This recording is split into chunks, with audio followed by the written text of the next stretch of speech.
Өмірде ана алақанының қызуымен әке-шеше мейірімін тоя жеген тамақ та шипасы күшті дәріде алмастыра алмайды. Осыдан жарты ғасыр бұрын ғалымдар жүргізген бір қарапайым тәжірибе осыған дәлел болса керек. Ғалымдар аналарынан айырылған маймыл балалар үшін екі қуыршақ маймыл ана жасап, бірінің омырауынан сүт шығатын, денесі қатты да суық етіп, екіншісінің омырауынан сүт шықпайтын, бірақ денесін жылы да жұмсақ етіп жасаған екен. Маймыл балалары сүті бар денесі қатты қуыршақты емес, сүті жоқ болса да денесі жұмсақ қуыршақты ана ретінде қабылдап, соның бауырына тығылған. Міне сонда кімге болса да бәрінен бұрын керегі мейірім, ана құшағы ғана.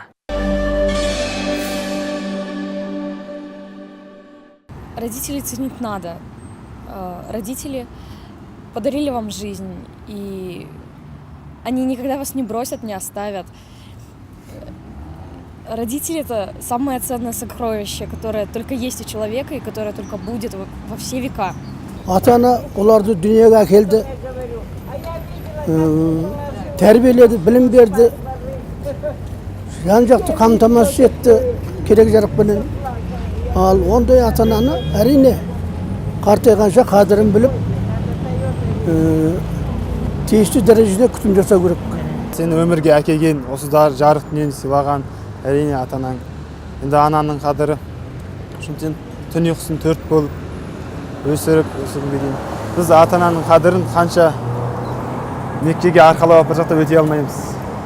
Ата-аналарымыз әрқашан қадірлеп, бағалап жүрейік. Ата-ананың қадірін бар кезде ғана түсінейік. Жоқ кезде артынан өкінгеннің еш пайдасы жоқ.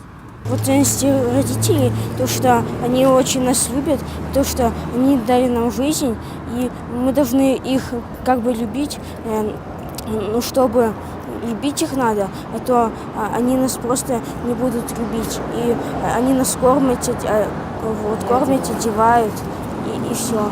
Они вот любят нас. И мы их ценим, любим, уважаем. Если бы без них мы бы не оделись, не прокормились и не ходили бы в школу и в садике. Ата-ананың қадірі бұл қасиетті Құран кәрімде бәрі айтылады. Жаратқан Раббым Алла, мысалы, ең бірінші сұрақ ақиретте Аллаға серік қоспау. Екінші сұрақ осы ата-ананың қадірі, қасиетін өтеп бердің бе, сол сұрақ үлкен сұрақ болып келетін. Бала ұлағатты болады. Енді осының бәрін қазақи ұлттық салт дәстүрді сіңіріп өскен біздің ұл қызымыз, ұлымыз ұлағатты, қызымыз қылықты болады. Жәннат ананың табанының астында дейді ғой. Сондықтан ата-анаң екінші құдайың. Ата-анаңды қадірлемесең, өзіңнің ешкімге қадірің болмайды деп ойлаймын.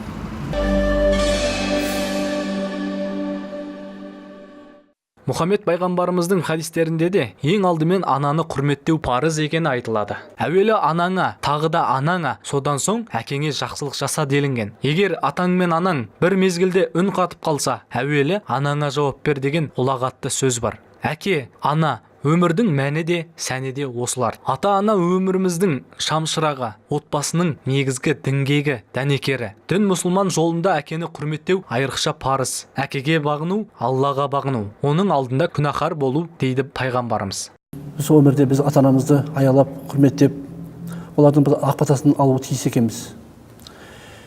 Яғни Алла Тағала осы қасиетті Құранда да айтады: "Ей, иман келтіргендер, сендер маған ғана құлшылық етіңдер, және ата-аналарыңа бірдей жақсылық жасаңдар" деп айтады екен. Және тағы бір аяттарда айтады: "Маған және ата-анаңа шүкір ет, қайтар орның мен, оралатын орның менің жақ" деп айтады. Яғни біз тіршілік уақытымызда өзіміздің кішкентай кезімізде біз аялап өсіріп баққандай, өсейіп есейген кезде де біз ата-анамызды жаңағы тастамай, оны біз бағып құрметтеп, оны біз тіршілікте ақ батасын алып қалуға тиіс екенбіз. Пайғамбардың бір хадисінде айтылған, бүгін пайғамбарымыз 3 рет мінбарға көтерілген әмин деп айтқан екен. Сонда себебін сұраған кезде айтқан екен: "Қасиетті Рамазан айы келе тұра, ораза ұстай алмай кеткен адамның жүзі құрысын" деген кезде мен әмин деп айттым деген екен. Одан кейін ата-анасы қартайып тұрып, бірақ ата-анасының батасын алмай кеткен адамның жүзі құрысын деген кезде мен әмин деп айттым деген екен. Және сенің атың аталғанда, пайғамбар Мұхаммед саллаллаху алейхи аты аталғанда, салауат айтпаған адамның жүзі құрысын деп айтқан кезде мен әмин деп Жәбір алейхиссаламға айттым деген екен. Сол сияқты біз әрине ата анамызды кішкентай кезінен бастап жаңа бізді қалай бағып қақты, біз оны өскен кезде де жаңа оны біз аялап құрметтеу, ол біздің перзенттік парызымыз және имандылық үлкен бір міндетіміздің бірі екен.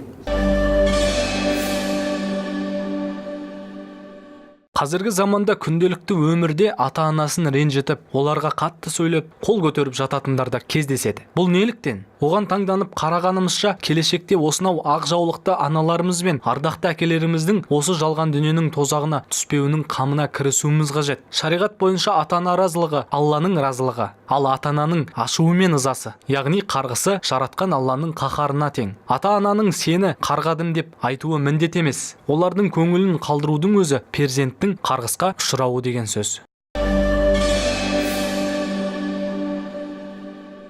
Ана алдында құрмет, ата алдында қызмет. Ананың сүті бал, баланың тілі бал. Ағайын алтау, ана біреу. Алып анадан туады, ат биеден туады. Әкең өлсе де, әкеңді көрген өлмесін. Баланың бас ұстазы ата-ана. Ата-ананың қадірін балалы болғанда білесің. Анаңа ауыр сөз айтпа, атыңа ауыр жүк артпа. Анаңды мекеге 3 рет арқалап апарсаң да қарызынан құтыла алмайсың. 10 бала бір әкеге жүк болмайды, бір әке 10 балаға жүк болады.